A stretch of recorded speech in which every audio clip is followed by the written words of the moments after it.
there's a lot of models out there of the cost of a breach, right? We've heard the kind of Equifax models. We've heard the different models that are out there. Data governance can really break that down and give the actual cost of a breach.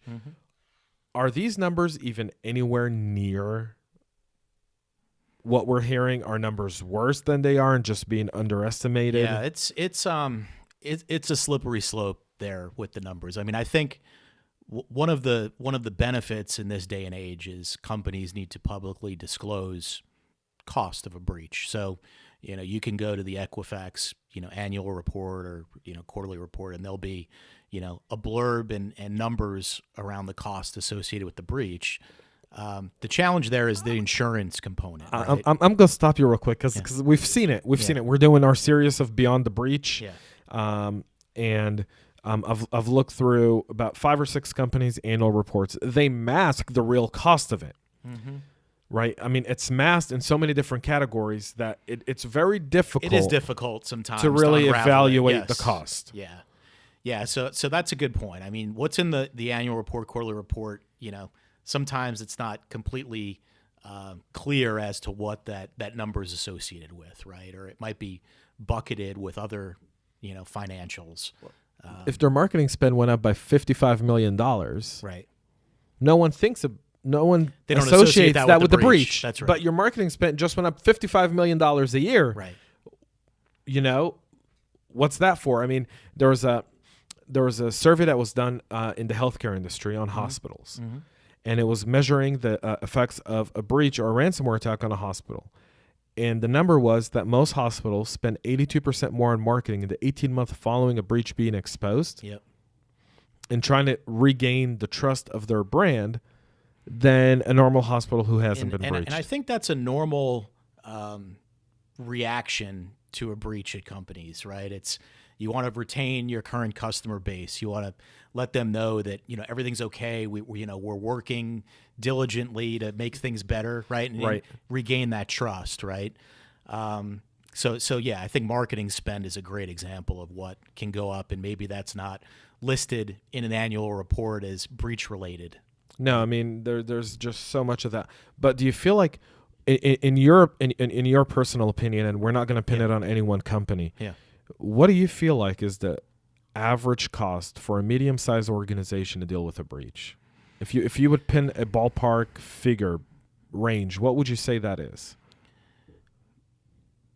It's a good question. I mean, it depends. I mean, I don't have a clear number to throw out there. It kind of depends on the company and the situation. I don't know that there's an overarching number, but it's going to be in the millions of dollars range. So the Cambridge Analytics privacy debacle that happened at Facebook. Yeah. So I studied the Facebook kind of model responding to that. Yeah. We looked at their annual reports, and then I looked over the last 6 months to see what they've done. So if we just take Mark Zuckerberg going to the Hill to explain Cambridge Analytics, the cost of that alone for Facebook was over $50 million.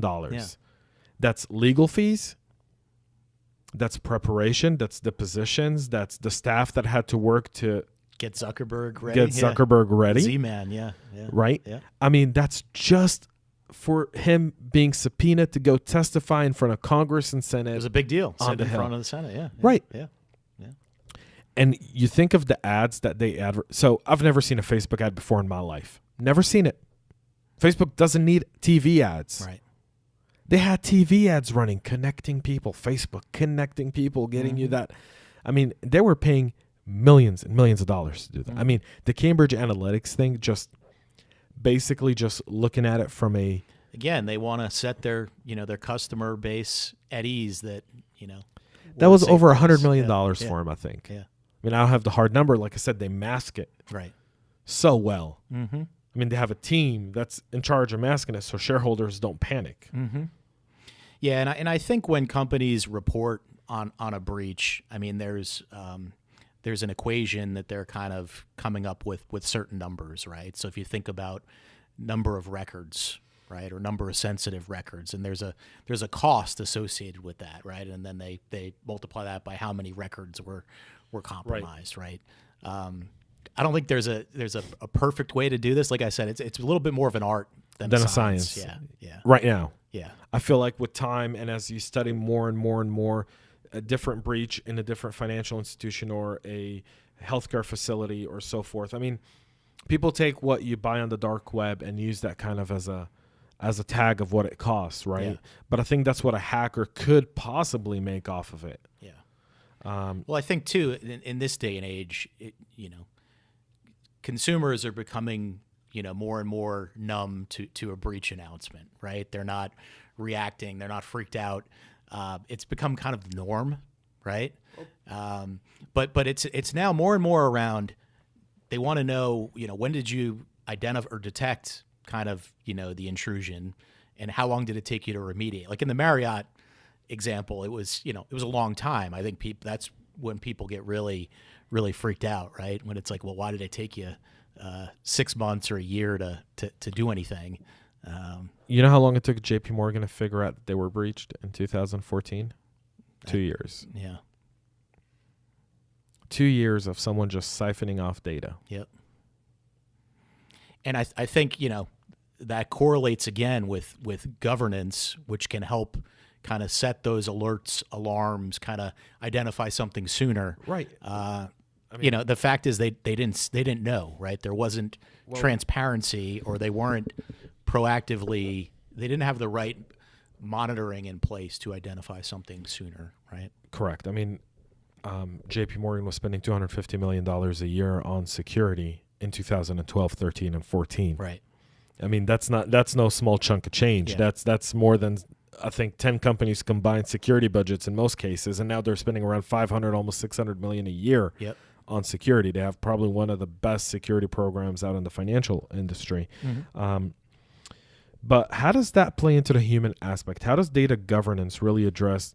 Because we all know that the pitfall, you can have the best security program in the world, and you can have Bob.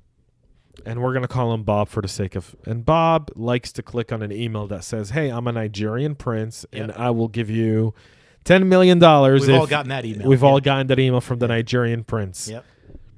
How do you get Bob to stop clicking? And how does data governance play into that? Yeah, so that's another area, my role in governance has taken, is we're trying to really push internal education, right? So we have a formal phishing program, right? And I'm generating the metrics behind that, right? And when we see issues, there's training, right? And in theory, it's kind of like, we roll out the phishing program, Bob clicks on something he shouldn't. There's got to be some training to Bob, right? So that he knows not to do it again.